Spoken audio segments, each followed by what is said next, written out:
Ever feel like you're on autopilot, just kind of reacting to life instead of really living it? Like you're a puppet with those invisible strings, you know? Oh, yeah. That's the feeling that J Krishnamurti tackles head on. Right. And today we're diving into his ideas about breaking free from those hidden influences, Yeah. what he calls conditioning, Yeah. to discover what true freedom might actually look like. His work, especially his 1955 Ojai talks, is perfect for this kind of deep dive. Okay. We're going to be exploring his book, As One Is, Okay. which really digs into his ideas. And I have a feeling this isn't going to be some like feel-good self-help pep talk. Yeah. He doesn't shy away from the hard truths. No, not at all. JK starts off with a pretty bold statement. We are all, every single one of us, deeply conditioned. Whoa, that's a bit unsettling. Yeah. But it's also kind of intriguing. Where do these invisible strings come from? He points to all the usual suspects. Family dynamics, societal norms, cultural expectations, religious beliefs. The whole works. Basically, from the moment we're born, we're being shaped by these powerful forces Right.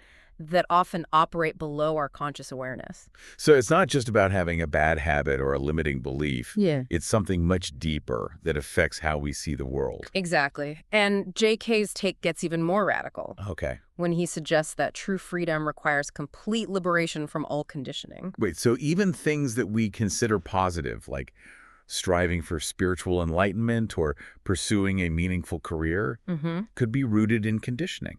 That's the idea. JK argues that as long as we're operating from that pre-programmed place, we're not truly free. It's like we're on a predetermined track, Okay. even if it looks good from the outside. Okay, so how do we even begin to untangle ourselves from this web of influences if it's so deeply ingrained? Yeah. It feels a bit like trying to escape from an invisible prison. That's where self-knowledge comes in. Okay. But JK is quick to point out this isn't about endless introspection Right. or self-analysis.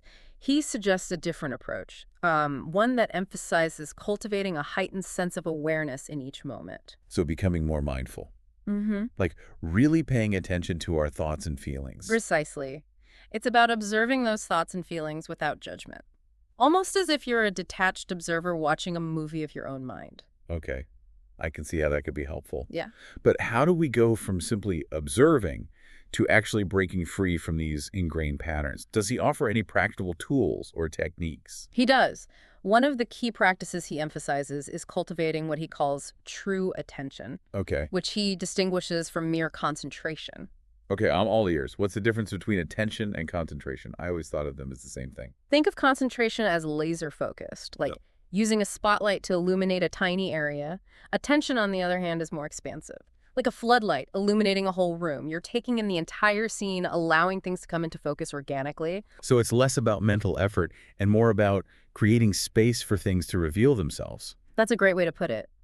And it's not just about what's happening around us, but also what's happening within us. Right. This is where the practice of listening without interpretation comes in. I have a feeling this one might hit a little close to home for me. I tend to overanalyze everything. It's a common tendency. Yeah. But JK suggests that all that labeling and judging prevents us from truly understanding what's going on. We're so busy filtering everything through our pre-existing opinions and beliefs that we miss the direct experience. So it's about quieting that inner critic and really listening both to ourselves and to others without immediately slapping on a judgment. Exactly. It's about creating that space for genuine understanding to emerge. And that openness leads us to another key practice. Embracing, I don't know. Admitting we don't have all the answers. Isn't that counterintuitive? Wouldn't that make us feel uncertain and insecure? It might seem that way. But JK argues that clinging to our beliefs and opinions, even when we're convinced we're right, can actually block us from learning and growing. So by letting go of the need to know everything, we create space for new insights and perspectives. Exactly. It's about cultivating that sense of humble curiosity, acknowledging that there's always more to discover. This all sounds really intriguing, but I have to admit, it's a lot to wrap my head around.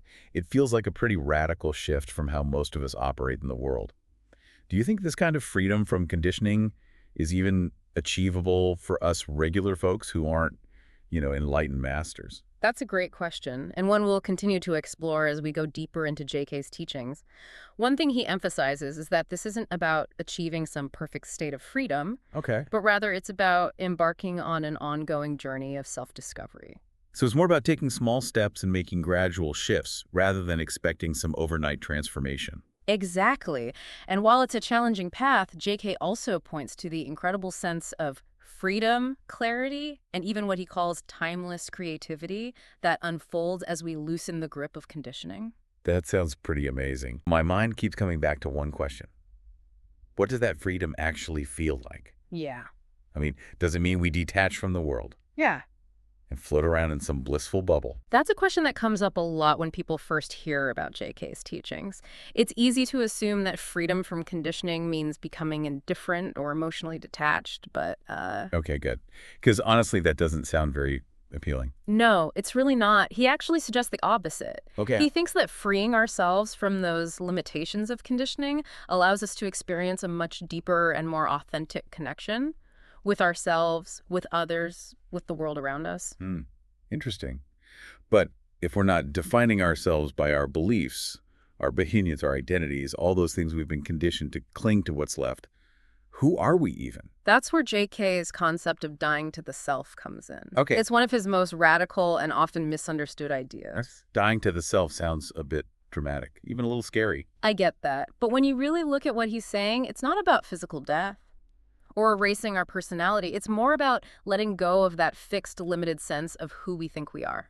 You know, that rigid self-image we cling to for dear life. So instead of seeing ourselves as static, unchanging entities, we start to understand that our sense of self is actually constantly in flux, Exactly. shaped by our experiences and our ever-changing thoughts and emotions. Precisely. And you know, JK points out that clinging to that fixed sense of self is actually the root of a lot of our suffering. Oh. So think about it. We attach ourselves to these ideas, beliefs, identities, as if they were permanent. Then when life inevitably throws us a curveball and those things change or they fall apart, we feel like our whole world is crumbling. I've definitely experienced that. It's like holding onto sand, the tighter you squeeze, the more slips through your fingers. Yeah, Yeah. that's a perfect analogy.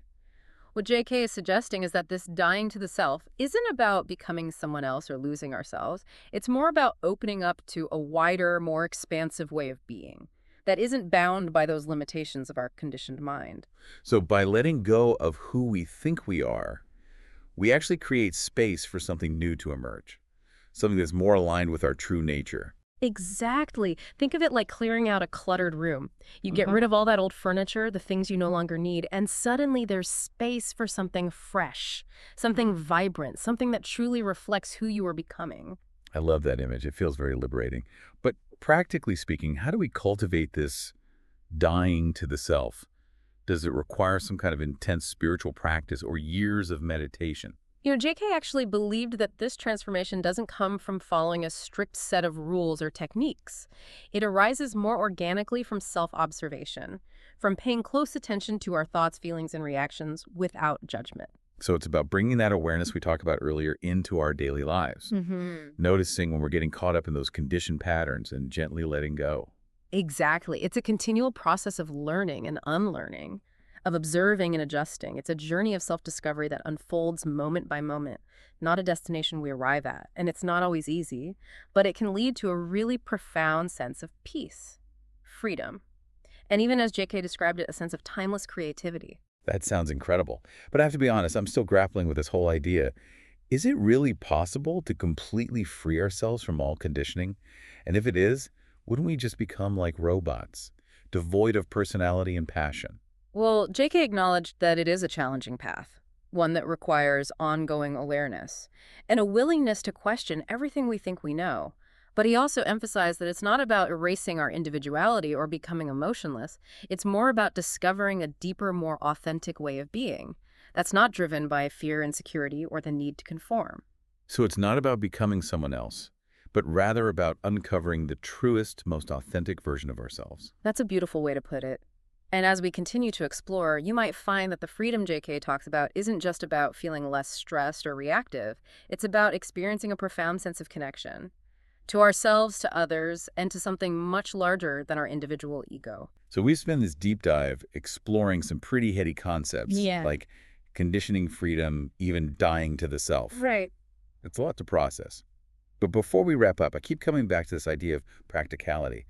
How does this all actually translate into our everyday lives, Does it really change how we navigate the world, how we relate to others, even how we approach our work? That's the million-dollar question, isn't it? And one that J.K. grappled with throughout his life. He never offered a simple formula or step-by-step guide to living a liberated life. Instead, he just encouraged us to keep questioning, observing, and experimenting with these ideas for ourselves. So it's not about reaching some kind of enlightened end state where we're suddenly free from all our conditioning. It's more of an ongoing process of self-discovery and growth. Exactly. It's about becoming aware of those moments when we're reacting out of habit or fear or conditioning, and then pausing, taking a breath, and choosing a different response. Can you give me an example? Like, how might this dying to the self play out in a real-life situation? Sure. Let's say you're in a heated argument with a colleague. Your usual reaction might be to defend your position or get angry, maybe even shut down completely. But if you can pause for just a moment, step back from that immediate reaction, you can recognize it's coming from a place of conditioning. Your past experiences, your ego's need to be right, all those invisible strings that we've been talking about. And when you do that, you create space for a different possibility. So instead of being controlled by that knee-jerk conditioned response, I have the opportunity to choose how I want to respond. Precisely. You might choose to listen more deeply to your colleague's perspective, even if you disagree. You might even be able to see the situation with a little bit of humor, recognizing you're both caught in your own patterns. That's a powerful shift. But it takes a lot of practice to reach that level of awareness, right? Especially in the heat of the moment.